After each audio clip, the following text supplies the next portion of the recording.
there's a difference between remorse and repentance. So a person can get to remorse, which looks like a living hell, right? And the Bible, or Jesus describes hell as a worm gnawing at your innards all the time, right? And that's what happens when you've done something that you regret. Yeah. You go to bed at night and your brain is churning over and over and over and over and over. So Jesus is describing that human experience of remorse, regret. Yeah, as, just like a lie, right? As hell. If you yeah. Continue on with the lie and you don't Yeah. communicate that or get it off Right. your chest, it's Right. going to eat at you. Yeah. We're back. All right. I'm sitting with my religious liaison, who's teaching me quite a bit of wisdom from I guess we would consider it the old world, right? Like in terms of, at least my generation's a lot more secular in that sense. Well, it's funny, like religion. So a lot of times people think of religions, of particular religions like Judaism or Islam or Christianity or Buddhism, as expressions of a culture interacting with things they don't really understand, right? So even you might go into the jungles in Papua New Guinea and you meet those people and they're interacting with what they believe are the spirits of the jungle, right? That's called animism. But the truth is there's really no person, no people that are a-religious, because religion in its most fundamental sense is a community of people that are gathered around a common goal, right? And it's learning from each other how to live towards that goal.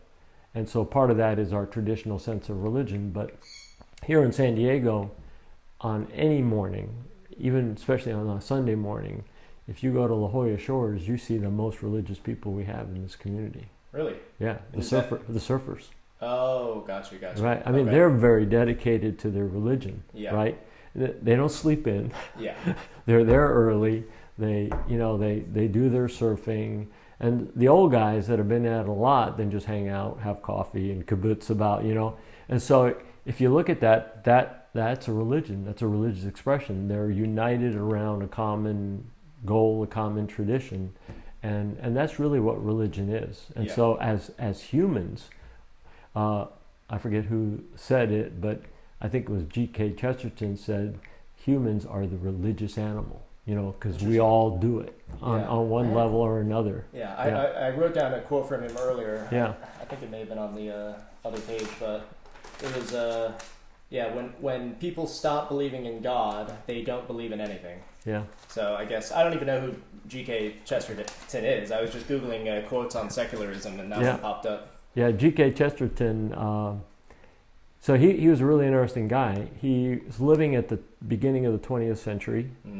He did not go to college, but he was sharp as a whip. And so he became an editor of a newspaper in London. And as an editor, he was able to read all of the ideologies that were being promoted at that time, which a lot of things were going on. There was communism and there was fascism and all these ideas. And what he read a lot were critiques against Christianity and Judaism and the traditional religions that were in England. And by reading all of the critiques on those traditional religions, he saw through their critiques. And at that time, he wasn't a believer. He wasn't raised in the church, but he saw the oversimplicity and the poor thinking on the part of these critiques. Yeah. And so he becomes a Christian through that experience. Because he goes, well, those are shallow. Yeah. So let me investigate what they're trying to critique, and then through that, he becomes a Christian, and he wrote a book called Orthodoxy, in which he tries to lay out, basically the ideas of all that he believed in sort of a systematic way. But if you, on TV, there's a TV series called Father Brown. It's on KPBS. It's like made by the BBC. Okay. And it's all stories that he wrote. So he wrote about these mystery stories of Father Brown. So he wrote, fiction, and he wrote a lot of deep thinking ideas. And the greatest thing about him, he was a big, heavy guy, and he's described as a mirthful guy, a very happy guy. And so if he would debate the atheists, he'd be there against these atheists. And so he was a force. And in his writings, he would dictate verbatim what his secretary typed out and put down on the paper. So all of his books are without his own rewriting. Interesting. That's amazing. Yeah. And so I've read a lot of people, like C.S. Lewis, one of the great Christian thinkers and apologists, and great Oxford scholar. What's an apologist? Apologist is the guy who defends a position. Like in context of Christianity, it's someone who defends Christianity against the naysayers. And so G.K. Chesterton is one of the great apologists of the early 20th century. And most Christian thinkers of the 20th century now to the 21st century, whether Catholic or Protestant, quote him and have read him because he's that important. He's that clear of a thinker. I mean, but to read him is really hard. So when I try to read him, I go, oh, I can't read him. So I put him down and then I try to reread him. And after a while, you start to learn how to think the way he does.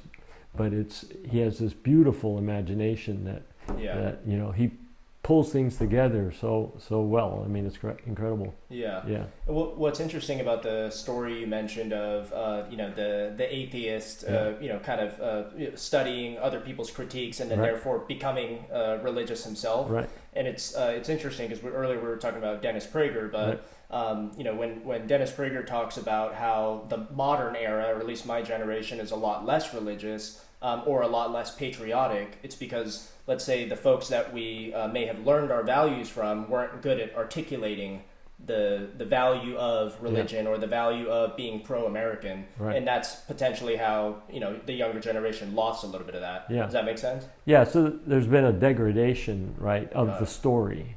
Because, like, my parents assumed it, right? They went to church, everybody went to church, it was part of the culture. Yeah.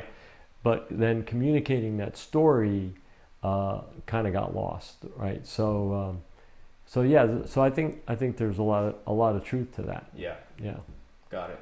And then, so I know that today, like as a more broad topic, we're going to be talking about the philosophical foundation of religion and science. And I know that last time we talked about how science wouldn't be here without religion, right? And a lot of the early thinkers, whether or not they were talking about religion, were religious. Even like the founding fathers, yes, they did speak about God in some of the original documents, but it was just kind of accepted that people were religious. Right. So how do you like explain that in terms of, and I guess what I'm getting at is, because I've heard people talk about how even atheists today, they have underlying assumptions that are religious, and whether that's ethical or moral. So that it seems like there's something there to kind of double click on. Yeah. So so let's kind of hone in not so much on atheists, but let's call people naturalists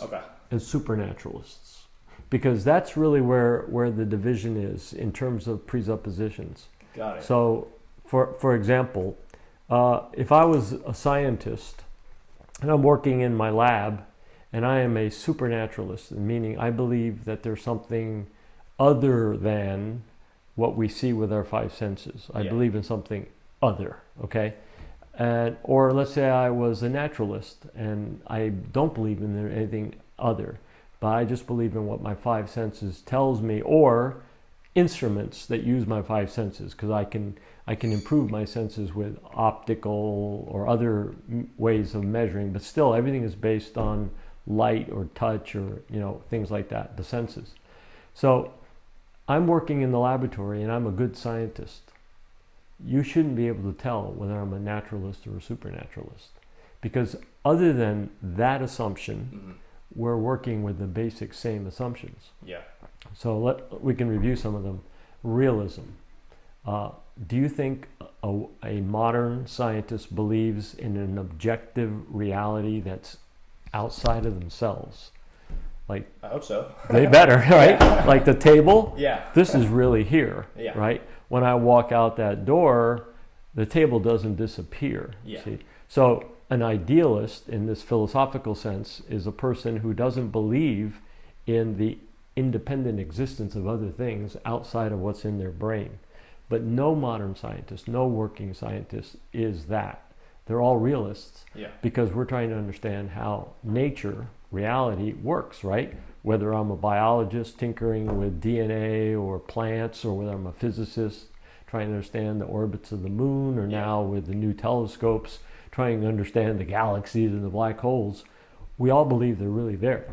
And with our instruments and our senses, we're trying to understand how they work. Yeah. So, and all Christians, all Western religion people are also realists in that sense. We believe that God created this reality. In the beginning, God created the heavens and the earth, and it's a real, tangible thing, and God declared that it was good. And so both the naturalists and the supernaturalists believe in an external, objective reality. So we're all realists. Yeah. And if you try to argue with me like you're a philosopher, and philosophers are very clever, right? Philosophers can say, "Oh no." So if I take a baseball and I'm talking to this philosopher that doesn't believe in external reality, and I throw a baseball at his head, guess what he's going to do? Feel the pain? He'll try to block it, avoid it. Why? Because in his heart, he's a realist. He knows that ball, if it hits him, is going to hurt him, right? Yeah. So philosophers can argue against realism, the belief in realism, but no scientist, no Christian scientist, no atheist scientist actually would deny realism. Yeah. So we're on the same level. Yeah. We believe in this external world. Whether we understand it fully, nobody is claiming we understand it fully, but we believe it's really here. Yeah. So the other thing that's really important is rationalism. So we all believe, so if God, as described in the Bible, is a rational being that creates order, then by being a rationalist, we believe that the order that we see, or the universe that we see, can be understood. And that's really important, because I wouldn't be a scientist if I didn't believe I could understand it, right? Yeah. And same thing as a Christian. As a Christian, we believe that the Bible reveals a rationality to the world that we live in. That makes sense too, because I know that, or at least to my understanding, you have the science that you can, prove or hypothesize and prove, including math, and then what we can't prove is that leap of faith, and that's where the supernaturalists are sitting in that realm, right? Because they are believing in something that can't be proved with our five senses, correct? Well, that's not really where the distinction lies. Okay. So let's talk about the presupposition of naturalism. So in naturalism, we believe that the reality that we see can be understood only with our five senses, that it is only a material reality. There's nothing else metaphysical or beyond the reality that actually exists. So another way of saying that is that we believe that the universe is closed. There is nothing from the outside that can inject new knowledge, new information into it, okay? So that's the difference. So the way I look at the material reality and the way an atheist looks at the materiality, if we're doing it well, we're coming up with the same conclusions. But the naturalist does not believe that there can be information coming in from the outside. The supernaturalist believes that the universe is open, and that things from the outside of the physical universe, can actually inject itself into our world. So, what would be an example of that? Big example, Yeah. The virgin birth, right? So, have you ever known a virgin give birth without having sexual intercourse? Is that supposed to be like Jesus' Yeah, mother? Jesus' mother. That's all I know. That's a big story, right? Yeah. So, I mean, if you are a naturalist, then your presupposition is that no such thing could happen, okay? Now, but because nothing from the outside can change the rules of conception, of physical conception. Yeah. So as a supernaturalist, I say, wait a second, the five senses don't tell me everything. There's something outside that can actually inject information or new knowledge or change the way things are in this world. Okay. And that's the fundamental difference. It's not about proving or disproving, because we can talk about the nature of proofs. Yeah. But that's really the assumption. Do you want me to talk about proof? Well, and maybe you'll answer my next question with that. So I know that, or at least in my experience, if I talk to people who aren't religious, I know that a lot of times they'll say, "Oh, well, I used to be religious, but then as I got older, I started to realize like there's no way someone could turn water into wine. So I'm just going to throw the baby out with the bathwater, right?" And so I'm assuming that ties into the provable, not provable concept that people confuse, right? Okay, yeah. So let's talk about proof. Okay.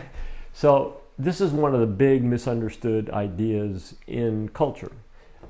People banty about the word proof. Prove it to me, you know. And so the word proof is really only fits in the context of mathematics or logic. Now, when I say logic, logicians do these fancy ways of discovering and proving things, but you can do the same thing with mathematics as with logic. So logic is a little harder to explain, but mathematics is pretty easy. Within mathematics, if a person comes up with a conjecture, a hypothesis, an axiom, then the question is, can I prove it based on the things that I already know? And so can I get to this point based on what I already know? And so a proof in mathematics is this application of the rules, the logic of mathematics to get you from point A to point B, all right? And that's where proofs come into play. There are no proofs in science, none. Science cannot get you to truth. Science can only validate statements within certain errors, within plus or minus 10%. If this and this and this happens, then I believe or I think such and such will happen. So science actually is a way of getting closer and closer and closer to whatever might be the workings of the universe, but it doesn't get you to truth. It just validates statements within certain parameters and tolerances. And that's why it's have a hypothesis, step back, and then prove that hypothesis, correct? Right. Yeah. Or demonstrate. Demonstrate. Got it. It's not proof. Yeah. Because proof is only a logical thing that follows the rules of application. But even mathematical proofs don't necessarily get you to truth. So, for example, here's the simplest example in mathematics. What's the definition of a point? Maybe somewhere, I guess, a particular point in time and space. Yeah. Okay. So I guess I can't use point. I'll cut to the chase, because sometimes it's really hard when you're being asked a question by a professional that already knows the answer. I'm putting you on the spot, right? But okay. So follow this. A point is the intersection of two lines. Notice that the definition of that point already presupposes the knowledge of what a line is. Okay? So the line is a given. And once I know what a line is, I now know what a point is. Oh, what's the definition of a line? Shortest distance between 2 points. So a line depends on its definition, on the pre-definition or undefined definition of a point. So in mathematics, there are a set of things called common notions. Notions, ideas that all the mathematicians accept. Yeah, like pre-assumed. Pre-assumed, this is it. And there are definitions. And once we have those common notions and definitions and we've accepted them, then we have a starting place for then building other ideas, other notions. And so a proof of a hypothesis or an axiom then follows the rules of logic, but where do they start? They start on a set of assumptions that we've all agreed on. Got it. So if the assumptions are wrong, guess what? The proof is wrong, even though it's proved. Yeah. Okay, so even in mathematics doesn't get to ultimate truth. It can prove something based on things assumed. And that's what people don't understand. So when you say to me, prove it, or there's no proof for this, people say that, I go, they don't understand the nature of proof, right? So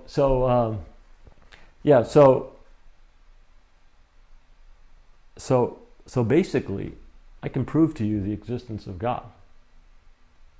How so? All I need is one assumption, and the assumption is realism.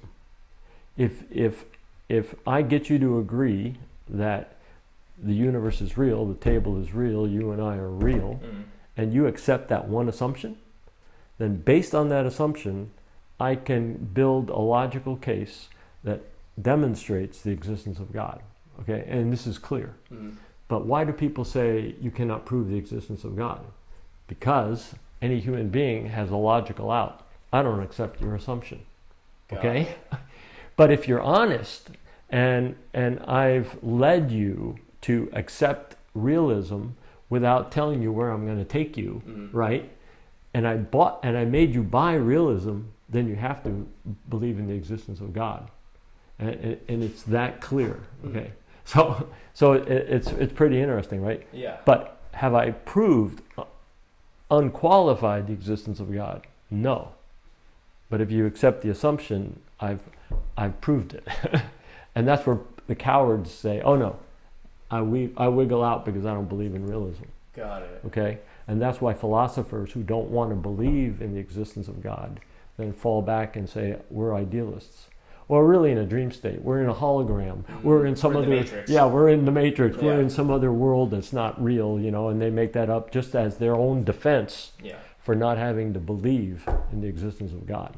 Okay. And so there was something interesting you said where, if we don't both agree on the underlying assumption, then it's going to be difficult for us to get to the next step, right?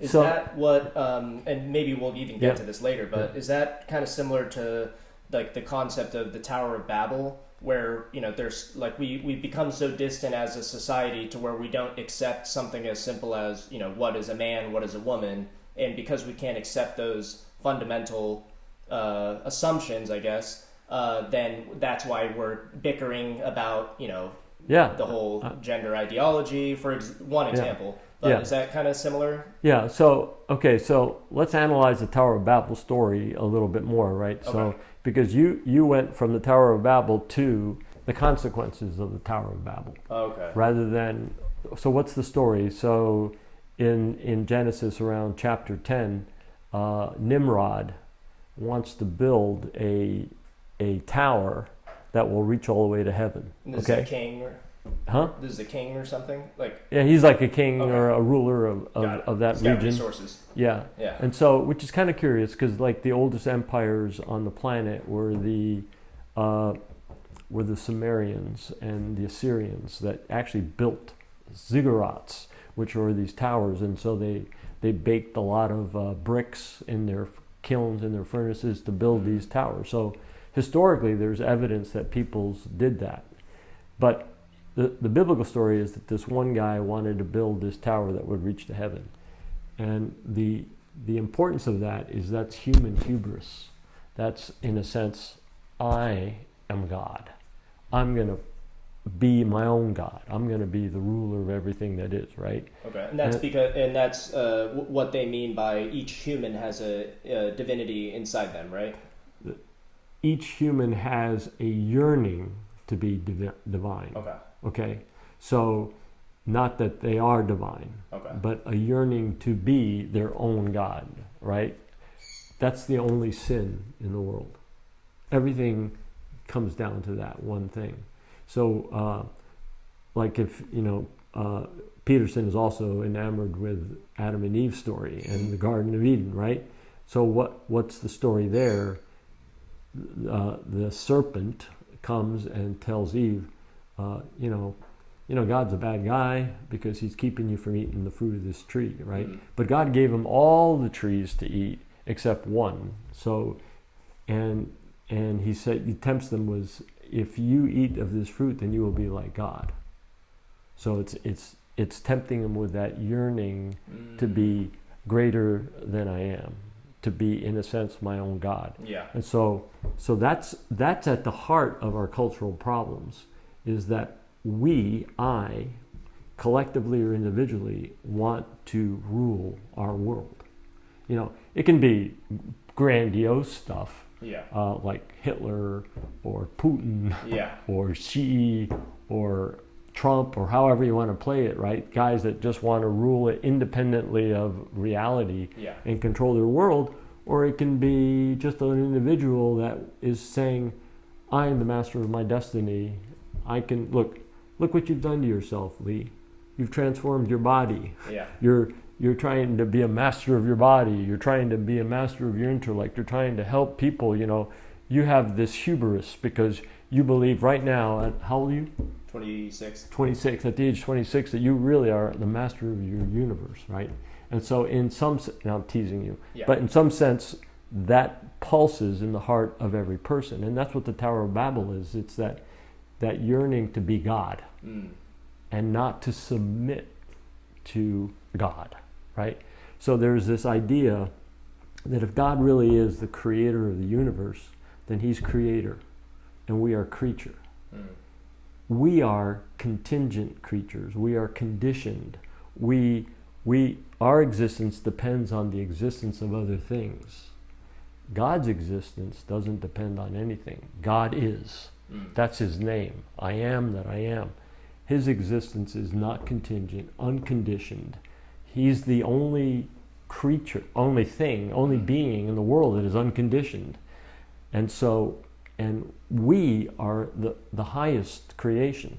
We have that sense of something greater than ourselves. Yeah, and like consciousness. Yeah, and we want to be that. Yeah. Okay, so that is really the human condition, and until people address that on deep levels, we won't really solve our problems, right? So that's what Peterson is exploring now. Yeah. Peterson, trained psychologist. Yeah, trained psychologist, really sharp, really intelligent. His clinical work helps him understand people and what motivates people. Yeah, I think he reads like 3 hours a day too. And he reads, Yeah. right? But now recently I saw one time he was on a couple of years ago or so, or a year, that he was coming to the realization that he believed in Christ. And he starts crying. I don't know if you've seen that. It was a real shocker, he's shocking him, it's shocking everybody, it's like, what? Yeah. Do I believe this? Because he's so logical that the logic of the Judeo-Christian story starts to overwhelm him. Yeah. And now he's really exploring that more. Yeah. And Prager's already been on board a long time with that, so. Yeah. And I think, like, even for myself, I'd probably more relate to Jordan Peterson in that sense, just because I've never been religious or practiced religion. Right. But as I started to hear some of these stories, whether through him or Prager, I started to say, oh, well, you know what, there are some truisms about humans that are, told through stories in this book. So there must be something there that is true to each of us, right? Because they're knowledge that's been around for thousands of years, yet still hold true today. Right. The same reason I have a lot of respect for Stoicism or even Taoism, because they have a lot of those same kind of principles. Yeah. Well, Confucianism too. I mean, so a lot of those ideas flourished 2,500 years ago. It's almost like something spectacular happened on the planet. Yeah. Whether you're in China or in India or in the Middle East. Yeah.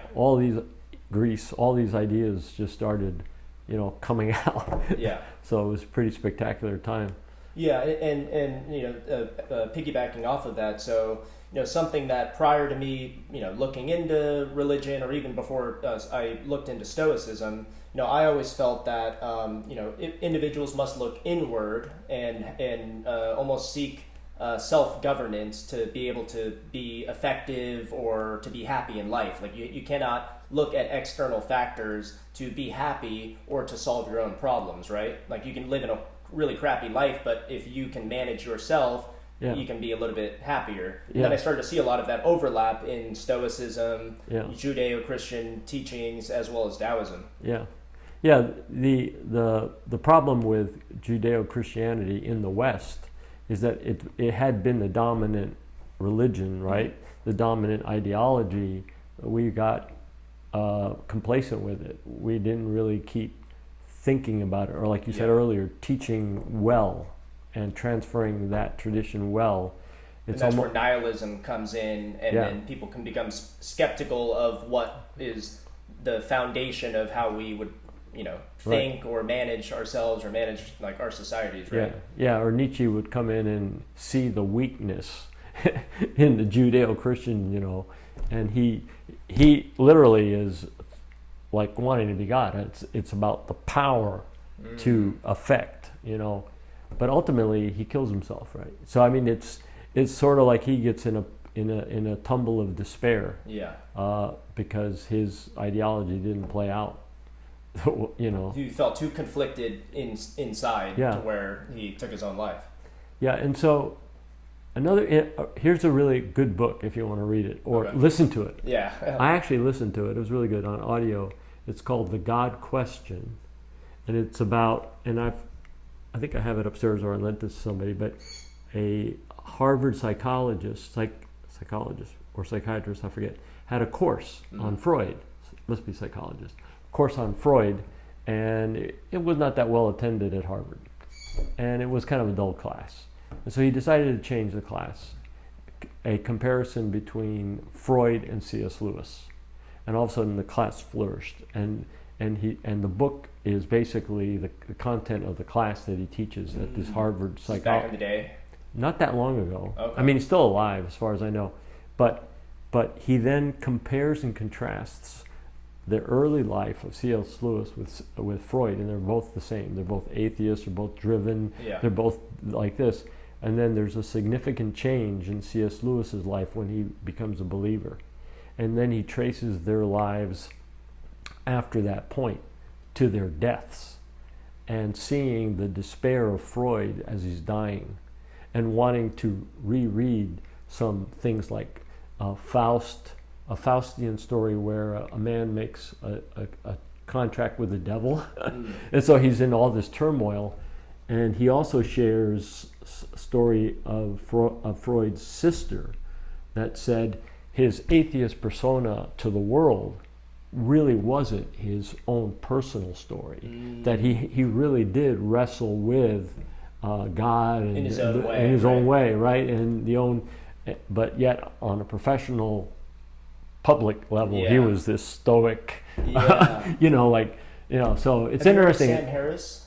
Sam Harris? No, I don't So recall. he's a very popular intellect who's atheist, and him and Jordan Peterson usually debate back and forth. And I listened to this interview of Jordan Peterson talking about Sam Harris, and he has a lot of respect for him. Yeah. And he says that although he continues to claim to be an atheist, he's dealing with God in his own way, because he even himself over the past couple decades has been exploring Buddhism, and after he's got his PhD, then he started to study spiritual aspects, and that's sort of how he got into Buddhism. So it's almost that God-shaped hole that even a smart intellectual atheist is seeking to fill in some way or another. Right. Because I think for anyone who has pursued their own destiny, there has to become a point, if you live long enough and you don't get killed before that point, there has to be a point of real internal conflict with that way of thinking. So in my early days of teaching at Mesa College, I was young, I was only 25, and my students were just about my age, so we had a lot of lively conversations, but I would tell them in these conversations, like, okay, you shouldn't be a Christian, you should be an atheist, and live out atheism as consistently as you can. And you're going to find that you can't.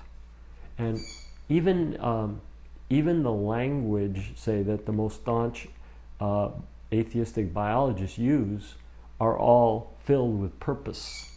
The way they describe the living world. Because science, if done strictly as a naturalist, there is no meaning or purpose to anything. We don't describe things in purposeful language.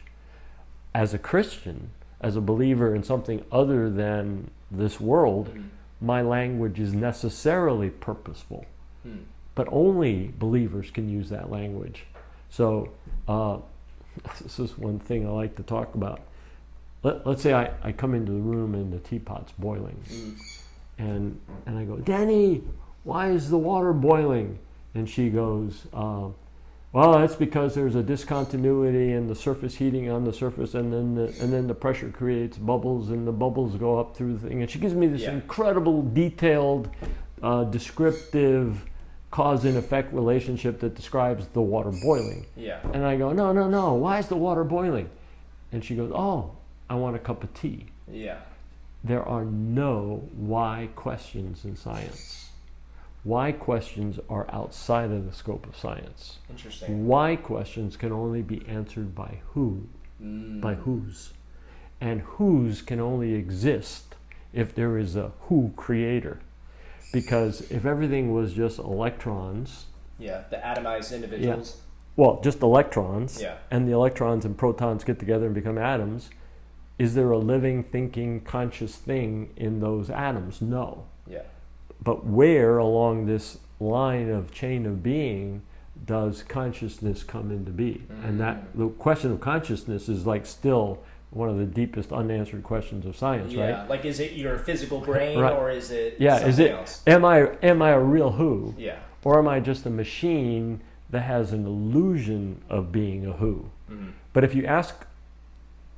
you are a strict naturalist and you're trying to be consistent to naturalism, to your fundamental belief, you can never ask why. Yeah. You can ask how, when, but not why. But as humans, what do we want to know? Why? Yeah. Right? And that begs it, and that ultimately says that inside each of us, if we ask why questions, we believe in a creator, Interesting. a who.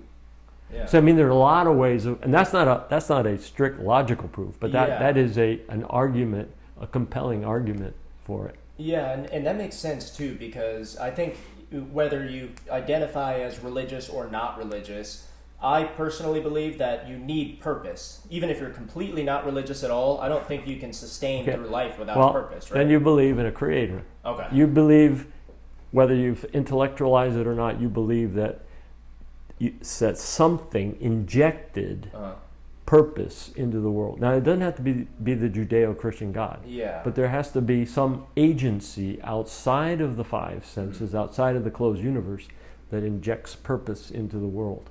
Okay. Yeah. So who's to say then, like evolutionarily, if humans, over time are, thinking, okay, how can I survive longer? How can I procreate? Evolution, or at least that's what my understanding is.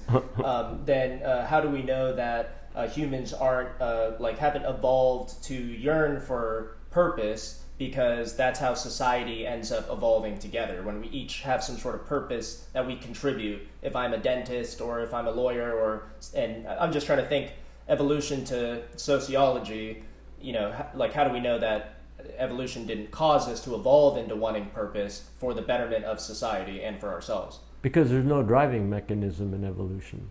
So the descriptions of evolution are fraught with a lot of not well thought out things, right? Okay.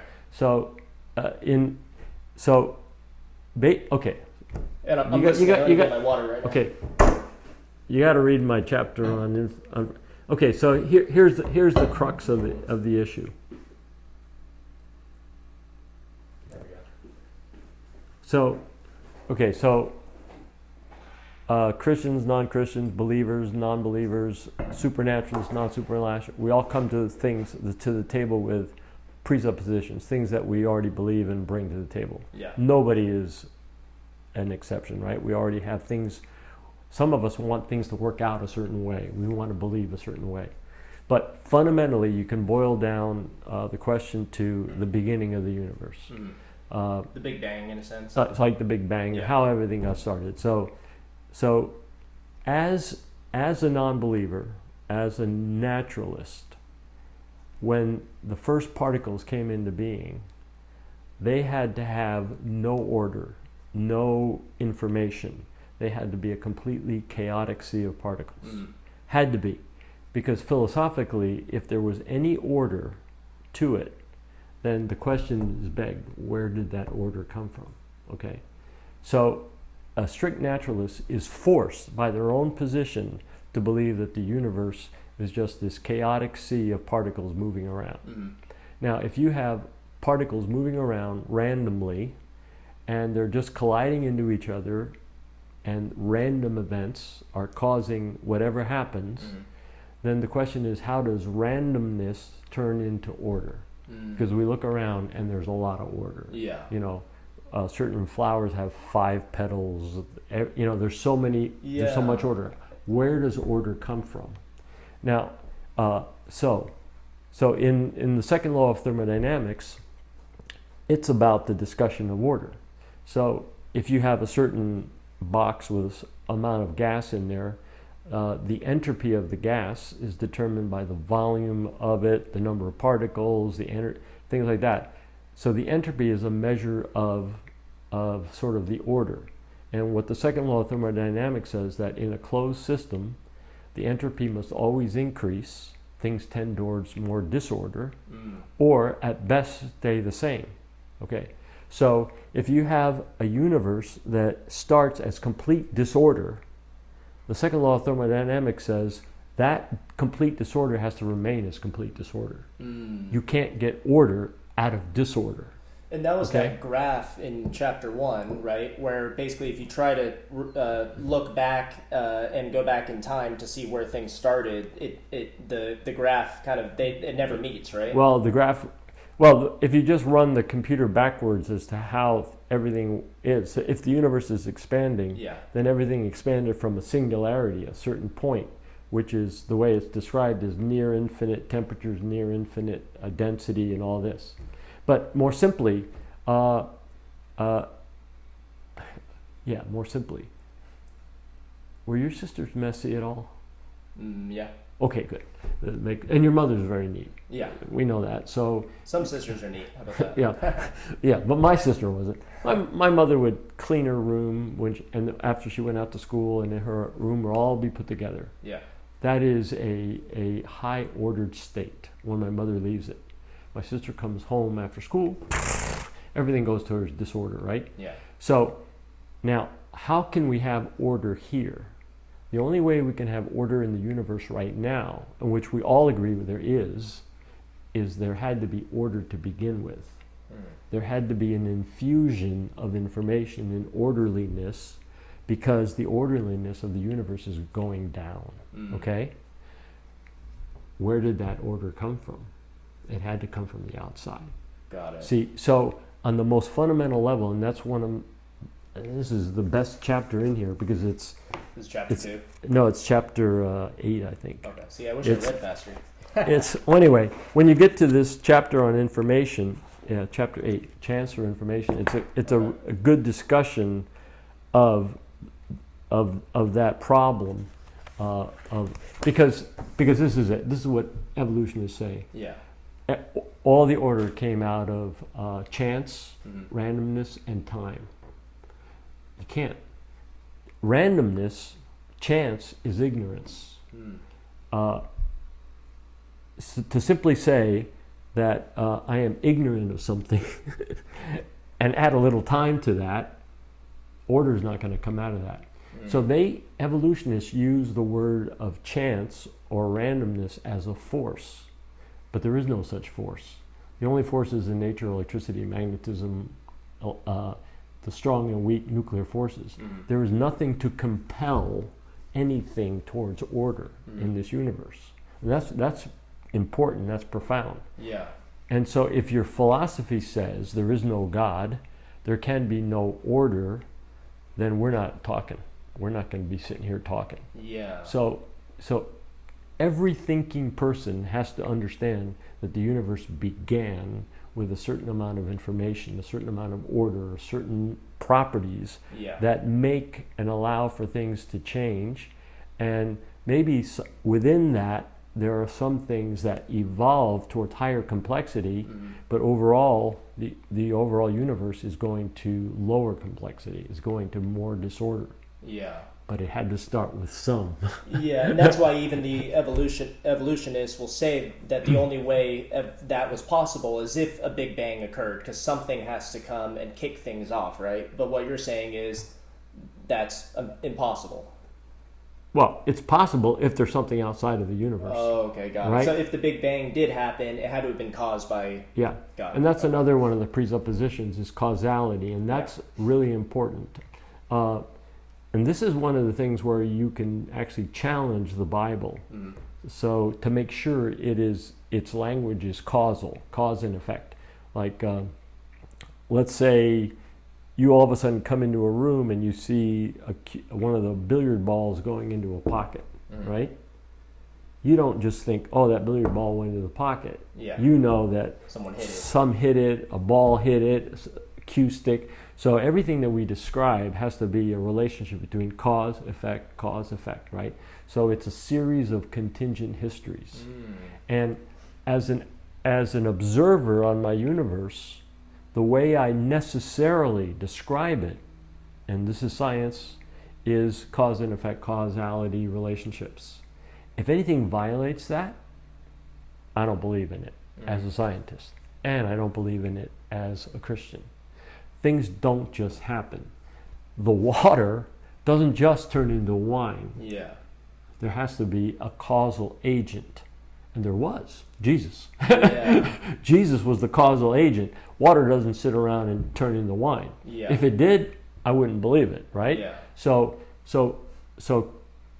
believers, non-believers believe in rationalism, realism, causality.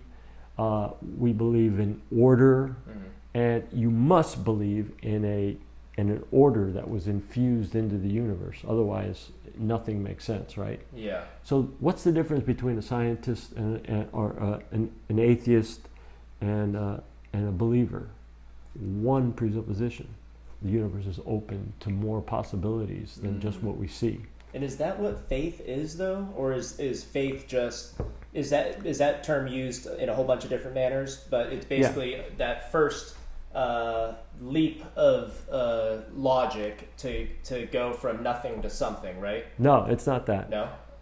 Faith is a super rational. Okay, let me explain it this way.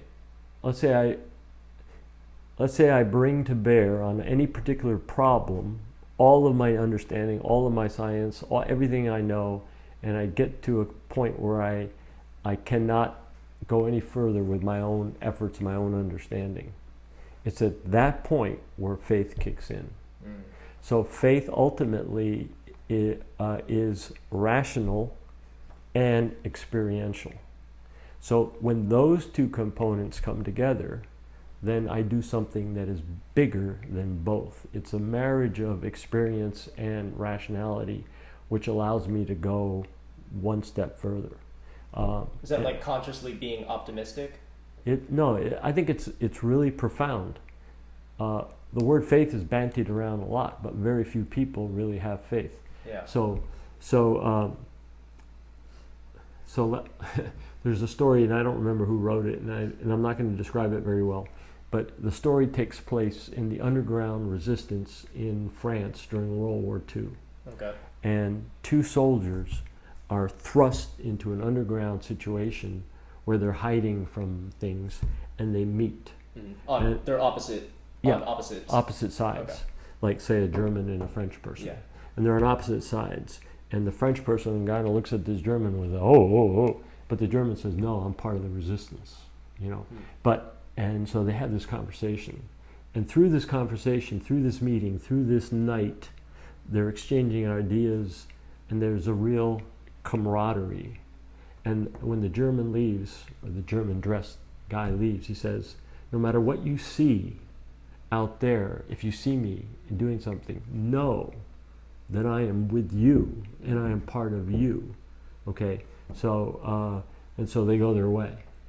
And then, so later, maybe you go out into the world and you encounter this guy in a situation that makes him look like the bad guy. Yeah. The question is, do you trust what you learned of him in that encounter? Do you trust him when all of your sensory experiences say, don't? Yeah, like he's pointing guns at my right? friends. Okay. That's faith. It's having this this trust, because the word faith, belief, and trust biblically are all the same word. One's a noun, like faith is a noun, belief is a verb. So I say I have this, but I do it. And ultimately it relies on trust. Trust of what? Trust of another individual. Not trust of an ideology. It's actually having an encounter with God that gives you a relationship of trust. Yeah, with another human. And a human too. Yeah. Like you can have faith in your girlfriend. Yeah. That she will never do anything bad. That means you trust her because of what you know of her as a person, of the intimacy that you had. That takes you to a level of human living most people don't really experience, although they say it a lot, right? Yeah, and that's the old traditional beauty of marriage, right? Because you're offering that faith to contest, or as Jordan Peterson says, to contest with someone for the rest of your life as a family unit, right? Right. Okay, that makes sense. So don't tell anybody. Don't tell anybody what I'm going to tell you right now. But I remember, your aunt Denny and I got married. So we had a honeymoon, we came back, we had a condo, and we had all the presents in boxes. I wanted to take all the presents out of the boxes and put them away. And she wanted to keep them all in the boxes. We had this a difference of opinion, you know. So the first marital clash. The first marital clash, right after our honeymoon. And so the first thought that came to my brain was, divorce. Can you believe it? I mean, it's so infantile, but over time, because it's hard for young couples, even if they're married, even if they're in love, to develop that deeper sense of trust. There's always a level of distrust, but somehow, when people cross that, to know that I can trust my entire life with this other person. But ultimately, the kind of trust that we're talking about is trusting the creator of the universe in making decisions for you and living according to the things he says are right. So basically, the Bible is his manual for good living. You know? And that's kind of how I've been interpreting it, at least more this past year, is that it's a collection of best practices of living a good and fulfilled life, both individually and among one another. Okay. So, and it goes deeper than that, but that's definitely the first cut.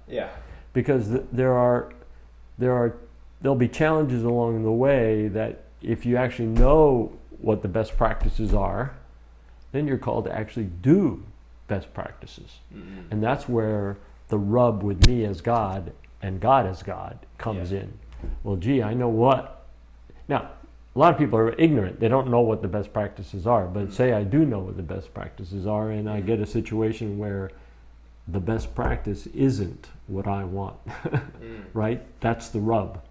And then the trust comes, I'm going to do what that says is best practice and not what I think is convenient or comfortable or what I want to achieve what I want. Putting guardrails on the lizard brain, right? I don't know if you've ever heard that phrase. No, but it's almost like I think you get what I'm saying. Yeah. And that's interesting too, because I feel like over the past few years, my perception of, let's say, marriage has, or at least more of the epiphany that I had about marriage and successful marriages is more you yourself being able to compromise or sacrifice for the other individual. And I believe it's still an element of that, but it's also that next element of faith that you're mentioning as well, right? Yeah, if a marriage is working really well, and they don't work really well all the time and seamlessly, especially from the beginning, each person is actually doing what is best for the other person. And if that's happening, so what it means is, there's a verse in Ephesians, I said, that says something like submitting to each other. And then it says, wives, submit to your husbands. And it goes on to describe that. And then a lot of people go, wives, submit to your husbands, what do you mean? But the previous verse is submitting to each other. And then it describes the role of the woman, and then it describes the role of the man. And in some ways, the role of the man is more difficult because anyway, so you can read that passage if you want, but ultimately submission is the one thing every human has to learn. Mm-hmm. So because of society, because of the traditional roles of women, even in tribal societies, right? They bore the children. That means they had to be home to feed the children, take care of the children. Yeah. The husband was out hunting, gathering, whatever. Even within those simple tribal traditional roles, the woman, in a sense, learned submission. And that's really important. The man, master of his own destiny, I'm going to go kill that animal and bring him home, isn't learning it as easily. Because ultimately, what submission must we all have? Submission to God. So in a sense, the woman's role is, in a sense, schooling her for the real submission to God, whereas the man is floundering, thinking he's more in charge than he is. Okay? So ultimately, the sooner one knows what'd you call those? Best practices? Best practices. Okay, I'm going to use that with young people. Yeah. The sooner you know the best practices and you submit to best practices, the sooner you will be happy, content, and really in a place that's where you need to be. Yeah. And happier, more happier, fulfilled, and right? more fulfilled and freer.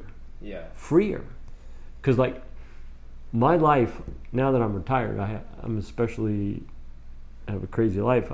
I don't get up and plan anything. My life is filled by God. You know, He orders my life. You go with the flow. I go with the flow, days. Yeah. right? And I end up, being able to help a lot of people as I do it. Whereas when I was busy working, driving the freeway to get to work, see somebody on the side of the road, I wonder if when I retire I'll be able to help that person. And now I found out I do. Yeah. Which is really cool, that I can go through life and help people along the way because I don't have to do the busyness of the other stuff. Yeah, so that brings up an interesting point. So when you say submission, I know both in Christian talk as well as like Taoism, and I keep bringing up even extreme ownership. So like the Navy SEALs, mental toughness.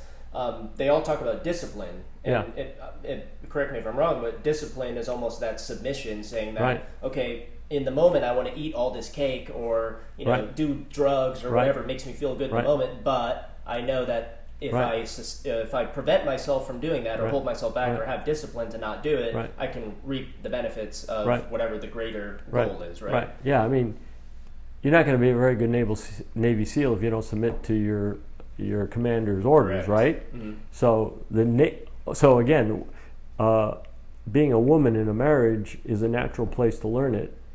Being a soldier in the Army or a guy in the Navy is a very natural place to learn that most important thing. And even Islam, the word Islam means submission. So their whole thing is about submitting to Allah. Yeah. And that's the name of their religion, right? So because we all want to be God and we don't submit, that's the one thing that we all have to learn is submit to a greater truth that is hard won in many cases, right? Yeah. Basically saying that the the grass is greener on the other side, according to the best practices. If we have discipline and abide by the best practices, right? Yeah, if you have, and discipline is one of the, let me see if I can. Or they refer to it as suffering, correct? Well, but long suffering is an old archaic term, so it gives you the wrong impression. It gives you the impression that you're suffering. Yeah. But long suffering is more or less being Restraint. Patient, restraint, Got waiting it out, not trying to necessarily. That was a Peterson thing that I learned. Suffering. Okay. He was like, I think over time I learned that suffering could be replaced with either discipline or restraint or. Yeah. So. Yeah. Let me see. 2 Peter. This is one of my favorite little sections. Let me read you a few verses. Okay. I'll give you my Gen Z perspective. Gen Z, yeah. His divine power, namely God's divine power, has granted to us all things that pertain to life and godliness through the knowledge of Him. So if you aren't trying to understand who God is or whatever, then you're not going to be able to grab hold of all the things that pertain to life and godliness, right? You're just kind of Lone Ranger. You're not learning very efficiently. Who called us to his own glory and excellence. So God is actually wanting us to be like him, calling us to his glory, calling us to his excellence, by which he has granted us precious and great promises, so that through them we may be partakers of the divine nature. So the rub is we want to be divine by our own efforts, not thinking about God. He's saying that if you really want to be partakers of the divine nature, knowledge of him is primary, and taking hold of the things he's promised us to live this life, right? Yeah. And wisdom. Yeah, wisdom is part of it. And having escaped from the corruption that is in the world of sinful desires. That sinful desires, I want everything for me. Yeah. Hedonism can be good. I mean, it has a good thing. You know, you want to live a pleasurable life. You want to live a good life. So hedonism, in the good way, is good. Hedonism, in a bad way, is bad, right? Okay. So that hedonism, as in you're just seeking the pleasure in the now. Yeah. Okay. For this very reason, and now here's sort of a disciplined life. For this very reason, what he's just said, make every effort to supplement your faith with virtue. So virtue is one of those ancient Greek words, you know, like Plato and Aristotle are always talking about the human virtues of, you know, what makes a man a good man. That's the idea of virtue. And add to your virtue knowledge. And to knowledge, here we go, self-control. And with self-control, steadfastness. That means stick-to-itiveness, right? If things aren't going your way right away, you don't just give up. Grit. You're right, grit. You stick to it. You know you're doing the right thing. Best practices tell you this is the right thing. Yeah. And you go, it's not working. Well, stick to it, right? And then to steadfastness, godliness. And to godliness, brotherly affection. And to brotherly affection, love. So this chain of sort of ways, I mean, it sounds very Confucius and everything, right? I mean, but it's a logical chain of progression with the ultimate goal of really loving people. So, you know, Jesus was asked, what's the greatest commandment? And he says, love God with all your heart, soul, and mind, and love your neighbor as yourself, right? So how do you love God? It's too esoteric. You love God by loving your neighbor, by loving others, right? So ultimately you prove your love for God by living according to his precepts, and those precepts lead you to treating others well, considering others before yourself, actually loving. Right? Act as if God exists, right? Instead of saying I believe in God or God exists, I act as if God exists. Right. Okay, that makes sense. Yeah, your whole life is oriented around that truth. Yeah. Interesting. So two points. The first one regarding grit. So it's just funny, another light bulb moment, because one of my favorite self-help books is called Grit, and it's basically a success psychologist who did 20 years of work talking about how doesn't matter about IQ, doesn't matter about the background you came from. One of the biggest predictors of success is grit, right? And she's actually studied that through West Point, the military college, where she worked with a lot of the kids who basically got in as a freshman. Some dropped out, some didn't. Who didn't drop out? The ones who had higher amounts of grit. So it's just funny how it ties back into this. Yeah. So I use the word tenacity as the same way that you're using or she's using grit. Yeah. So people look at my artwork and go, "Wow, you're so talented. You're so gifted." I go, "No, it's tenacity." Yeah. Because I'm painting and it's not coming out well. Yeah. Well, do I throw it in the trash? No, I just keep working it. I'm working on an eye on this little girl portrait. Yeah. And it's not coming together. But I have to keep working it until I get it, and that's true in graduate school. In graduate school, say in physics and science, every graduate goes through this entire depression, graduate student, because Your professor already knows everything, Mm-hmm. and you're like I'm a fraud because I don't know everything. And so, how do you get through graduate school and get your PhD? Grit, tenacity. You just gotta persevere because they're gonna shame you. They're gonna make you feel really horrible. And this is universally true. And at least every case I've ever met. I'm sure there's some really bright guys that float through and they're, but most every average PhD had to have tenacity to get through it. Yeah, interesting. Yeah. So, and then I had a second point earlier, and I know that I wanted to talk about the story of Cain and Abel. Yeah. And that kind of ties into the I guess the dangers of hedonism, correct? Because isn't one of the brothers? Because my, low voltage, understanding of the story so far is basically there's two brothers. One, follows the Bible and follows the Christian or religious, teachings, best practices, and the other doesn't. And the other one, lives the fast life, is doing everything, kind of, I guess, hedonism in that sense. Yeah. And then one is a lot happier, the one who follows the Bible and follows the best practices, ends up having a lot happier of a life at the end, and the other one ends up being really miserable.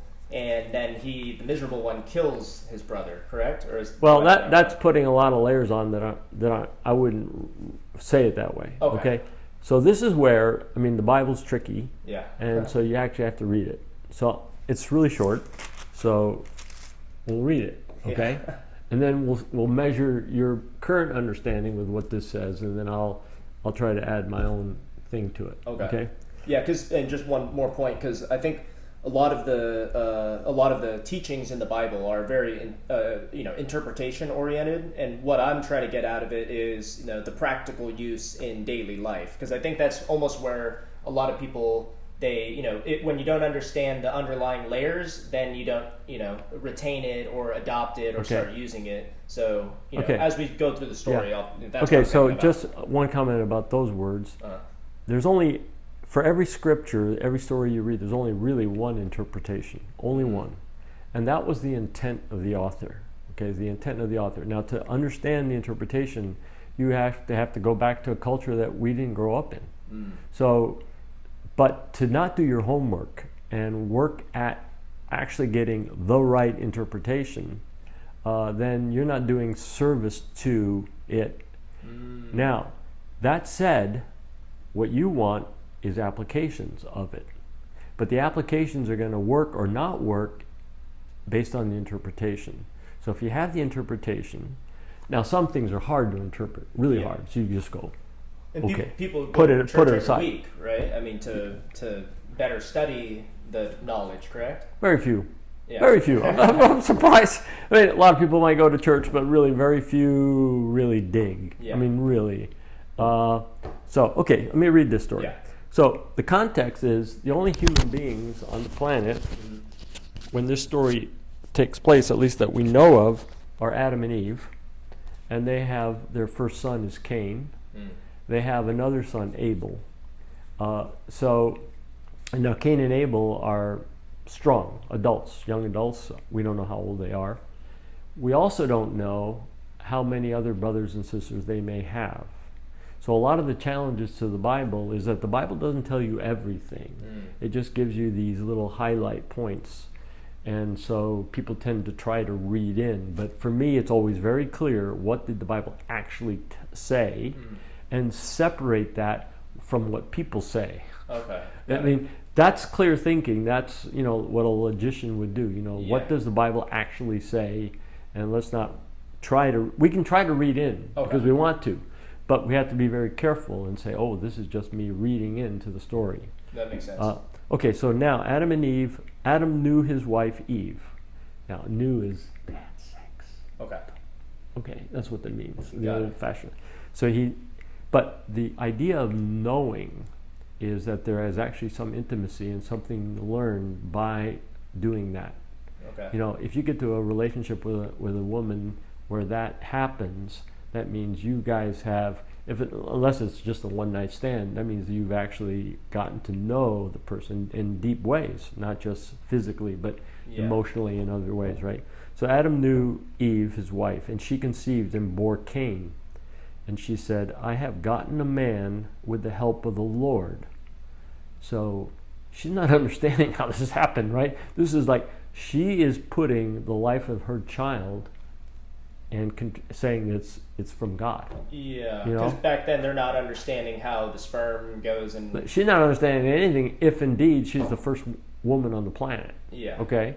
And she goes, whoa, you know. Got it. And again, she bore a brother. Now, she bore a brother Abel. We don't know what happened in between. We don't know what the time difference is. We don't know anything. We just know that there's another guy. Now, Abel was a keeper of sheep, and Cain was a worker of the ground. So, you know, one is taking care of animals, the other one is a farmer, right? So that's all, we know that. In the course of time, so years go by, Cain brings an offering. Cain brought the Lord an offering of fruit of the ground. Okay, so here's where I'm imagining. So, did they have a direct relationship with God at that time? We know that Adam and Eve did before they were cast out of the garden, but was God still hanging around in some tangible way, or did they learn about God through the stories that Adam and Eve told them of what had happened before they got kicked out? And one of those stories in chapter 3 is that that Adam had to become tiller of the ground, and he was going to earn his living by the sweat of his brow, and so anyway, so more than likely God is not in the picture physically, but they're hearing stories of what was going on in the garden. Now I'm adding to that, see? Like the influence of God. Yeah, I'm just trying to imagine, how did it get to this point? So very natural. He's a farmer. He's growing some food. Abel brought the firstborn of his flock and of their fat portions. Now, what's interesting here is that in some translations it says Cain brought some of the fruit of the ground. Abel brought firstborn and the fat. Now, to read the Bible a lot, you learn that the fat of something is the good part. It's the savory part. It's why bacon smells good, or barbecue smells good. So there's an implied sense that Cain is just casually giving him an offering, but Abel is giving the best. The firstborn of his flock is actually the best of the flock. Okay. So that's sort of the language. Thanks. Am I the worst? Being that I'm the youngest. Yeah, you gotta be. You're the worst, man. So what some people want to say is, giving an animal is better than giving vegetables, but that's not implied in the story at all. So they were both doing good work, but one presented a casual offering to God, one presented the best. And in a sense, what the application is we're supposed to give the best of ourselves to God, not just do it when it's convenient, but do the best. And that apparently is the only distinction between the two brothers. But the Bible will tell us that in a second. Okay. Yeah. Oh, sorry. And then which one gave the fat or the best part? Abel. Okay. Abel, the guy that gets killed. And the Lord had regard for Abel. In other words, God saw that, hey, that's good. Yeah. You did a good thing. But for Cain and his offering, he had no regard because of what is implied, the casual nature in which he gave it. Yeah, he didn't put his best forward. He didn't put his best forward, right? Okay. And so Cain was very angry and his face fell. And so that's at the heart, right? I did something. I know I didn't do the best I could. And rather than saying, oh, gee, I'm sorry, I'm angry. Yeah. I'm angry with God. And Christians do this all the time. Oh, I'm angry with God because... And I go, no. Yeah. A Christian who says, I'm a Christian and I trust in God, you can't be angry. Yeah. He's the creator. I mean, that is the most absurd thing, Yeah. But because of his own nature and that principle that beats inside of us, he now becomes angry, right? And God says, why are you angry? Why has your face fallen? If you do well, will you not be accepted? So in other words, the offering of vegetables would have been fine if you did it well, right?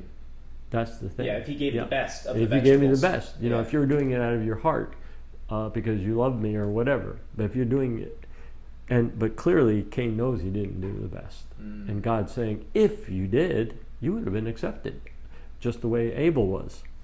And if you do not do well, sin is crouching at your door. So it's kind of like you've gotten to a point where desires lead to bad behaviors. And that's the idea of sin crouching at your door. So a desire isn't necessarily wrong, but bad desires can lead to wrong behavior, and it's the wrong behavior that then you're guilty of, right? Yeah, and isn't the word sin derived from missing the target, right? Yeah, right. So basically, if you're sinning, you're missing the target because you're not giving it your all in that given situation. Right, okay, got it. So, you know inside that you've missed the target. You know you didn't quite measure up. You know you didn't study as hard as you could have for or the whatever. test. Yeah, and it's not the teacher's fault, and it's not your father's fault. Oh, yeah, blame my parents. It's not because whatever, It's it's the looking inward, the self right. responsibility. What's the word I'm thinking of? Individual responsibility, Yeah. like where you're. I know the internal locus of control is what I think about. Yeah. Where internal factors need to be adjusted. But, and that's what he's saying. You need to adjust whatever's going inside of you. Yeah, interesting. Before you blow it. So here he hasn't done a sin yet, right? He hasn't actually sinned. He's not happy. He's angry, which is the doorstep of doing something wrong. Yeah. Right? And so this is more profound than even Peterson talks about, right? Got it. But the words are really what you got to read it and kind of. Yeah. Okay, so and then he goes, and sin is crouching at your door. Its desire is for you, and you must rule over it. Interesting. You must you must rule over it. overcome your, your desire. Okay, so this is a little story, profound, because it's speaking directly to the human nature, which hasn't changed since Adam and Eve, right? Yeah. It's the same thing. I mean, so Cain spoke to Abel, his brother, and when they were in the field, Cain rose up against Abel, his brother, and killed him. So whatever anger he didn't control, whatever jealousy, whatever things, he let it rage, and now sin, right? Big time. Yeah, so resentment and then bad action. Yeah, right. Okay. Yeah. And then the Lord said to Cain, "Where is your brother Abel?" Now, here's one of the great lines that everybody knows. Well, at least everybody my age knows. So, "Where is your brother Abel?" He said, "I do not know. Am I my brother's keeper?" So that line, "Am I my brother's keeper?" will be on like Jeopardy or so it's a line that gets a lot of traction in literature. So, am I responsible for my brother? I don't know where my brother is. Am I my brother's keeper? Why are you asking me? Why are you bothering me, God? So it has gone from the act of sin to denial, right? Yeah. I mean, so now completely lost relationship with the real world, right? Because and that's what ultimately with some criminals that happens, right?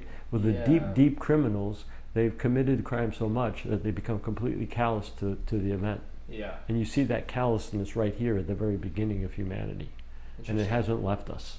Interesting. And that's why Peterson is I don't know, enamored is too big of a word, but now he's looking into these things. And he's seeing the psychology of the human being in the first stories. I mean, so, am I my brother's keeper? And the Lord said, "What have you done? The voice of your brother's blood is crying to me from the grave. And you are cursed from the ground, which has opened its mouth to receive your brother's blood from your hand. When you work the ground, it will no longer yield to you its strength." So now you're going to have to really struggle to make ends meet. Life isn't going to be easy for you. Yeah, interesting. And that's almost at least my interpretation now is, for people who sin, let's say you kill people, you steal, whatever, those are little bits that are going to make it harder to live happily after that, right? Is that what hell is? Because you're living, like, oh crap, I murdered someone. I didn't think I would care at the time. It's been a year. Now I feel really crappy about myself. I'm in hell. Is that what that is? No, because if you really still feel really crappy about yourself, and this guy goes on and says, my punishment is greater than I can bear. So there's remorse, but there's a difference between remorse and repentance. So a person can get to remorse, which looks like a living hell, right? And the Bible, Jesus describes hell as a worm gnawing at your innards all the time, right? And that's what happens when you've done something that you regret. Yeah. You go to bed at night and your brain is churning over and over and over and over and over. So Jesus is describing that human experience of remorse, regret. Yeah, just like a lie, right? As hell. If you continue on with the lie and you don't communicate that or get it off your chest, it's going to eat at you for a while. Yeah. So hopefully, for a person that's redeemable from that, then that remorse can turn to repentance, to a really saying, I'm sorry, I agree, I was wrong, help me overcome it. And that's where Christianity is different than all the other religions, because it has a way of overcoming the remorse and turning it into repentance and turning it into real forgiveness. Yeah. And hopefully your ability as a former sinner to be able to live fulfilled and in society with everyone else. Right? Yeah. And so that, for most people, that's a process. You don't all of a sudden become this complete, well-adjusted, living, happy, content. So it's a process of living out and growing and learning and failing. But again, not just staying in remorse, but going to repentance, which repentance means to turn. Yeah. You're going in this way, now go this way. Yeah. So it's that's almost process. like I'm just thinking of a situation where there's a really angry old man who's really mean to people, and maybe he did some stuff that he needs to get off his chest, and because he isn't getting it off his chest and he's continuing to blame other people. Clint Eastwood? Is that what you're thinking? Yeah, true. Yeah. And because he's still blaming other people for his problems and anger, he's not getting better. Right. Is that correct? Right. So he should be looking inward and be like, oh crap, I did XYZ bad things. I'm getting it off my chest. Let me repent now. Yeah. But it's not just inward, because you have to understand that the source of it is that you've really violated your Creator. So yes, acknowledge. That's the inward part. But then ask. It's like the little 4-year-old who you say sorry, and he just sorry, but he doesn't really mean it. Right. Okay. Yeah. Just there's I think a serious lie in the Christian community, and I'm immersed in the Christian community. So some people will say you got to forgive yourself, and I go, no, you can't. You can't. A person doesn't have the resources to forgive themselves. The true forgiveness comes from outside of ourselves. So if I've perpetrated something against you and I've really hurt you, I feel remorseful, and then I want to make it right. I have to go to you to ask for your forgiveness to make it right, and then maybe reestablish that relationship. And then ultimately, the ultimate forgiveness is, who have I ultimately sinned against? Really, God, because I haven't followed his, what are we calling these? Best practices. Yeah. He's laid down the best practices, God, and I haven't done it. Forgive me. Or I agree with you that confession is an agreement with God that you've messed up. That's what it is. It's saying what the Catholics do, right? Where you go into church, you can sit in the wooden box. Yeah, that's what they do as part of their ritual. Yeah. But so outside of the ritual, confession is simply agreeing with God. You don't have to go to a priest to confess. Oh, okay. The Catholics make you go to the priest. That's part of their. So the Catholicism is actually very close to Judaism, because in Judaism they had priests, and the priest was the mediator, the go-between between you and God. Yeah. Okay. So you had to go through the religious system. But in Protestant church, starting in the 1500s, there's a recognition that Christ himself is our mediator. We don't have to go to a priest. So we have direct access to God, his forgiveness, because of what Christ did for us on the cross. So if I am a Christian, if I am trying to live against the best practices, trusting in God, then basically I'm saying I'm yours, and my relationship with God is where I get forgiveness. Yeah. And literally the weight of my burden should be released. Maybe not instantaneously, but that's really where we get the freedom to live that life that you're talking about. Yeah, and I can imagine, and maybe this is even true, but prior to that adjustment of, hey, you don't need the priest as the middleman to learn basically the best practices. I can imagine in the past religious leaders using their religious status Absolutely. to become corrupted Right. and take Right. power and Right. all that stuff. So Yeah. okay. Yeah, the history of the Christian church, both Protestant and Catholic, is full of those bad practices by leaders. Because humans all. are flawed. Yeah. Yeah. Yeah. Got it. And so to criticize the church or a church by the worst practices of people in the church is really short-sighted. Yeah.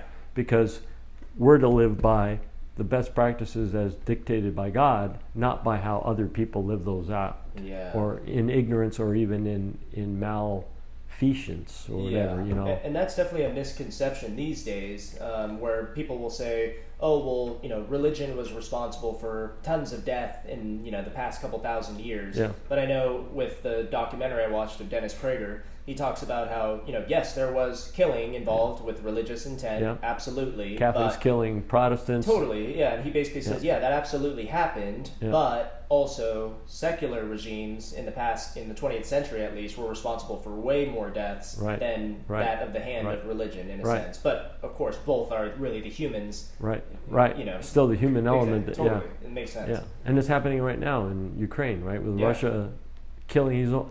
I mean, Ukrainians are basically Russians, and so ethnically they're very much the same. Khrushchev was a Ukrainian. He was, one of the leaders of Russia before you were born, probably. And my understanding is that the Russian nation came out of Ukraine. So the ancient Russian were Ukrainians, and that's Putin's claim, right? Oh, you're one of us. You're our land. I want you back. But I'll destroy and kill, and so it's really horrible, right? So and that's like I don't know. I guess it wouldn't be the whole story to say it's an ego thing, right? Because he's like, hey, this land used to be a part of Russia, therefore it belongs to us, and I'm going to take it. Right. Yeah. He's got his logic, right? Yeah. So, so true. Humans on both sides have created atrocities against humanity. Yeah. And they'll all be judged by it. So and this may even be a whole nother discussion for another time, but so now I'm curious because of course there were deaths. People with religious people were responsible for deaths, and then also secular regimes were responsible for death. What's that missing factor there? Is it just truly moral foundation where religious folks, why is it better for society to have that underlying monotheistic religious foundation versus a completely secular one? Because I know at least in the documentary they talk about how secular societies pretty much always collapse at some point. And is that because they don't have religious foundation, therefore they don't treat one another, with respect? Or how does that, I'm just trying to understand.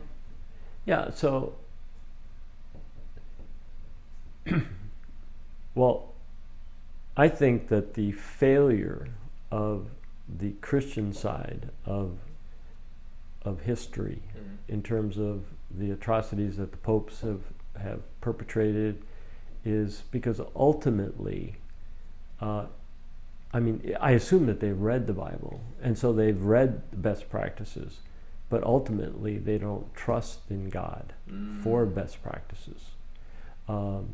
So you get a glimpse of maybe, and I don't really know the current Pope's whole thing, but when he came in as Pope, he didn't want to take the Pope's quarters, with all the opulence and all that. He went into a meager apartment.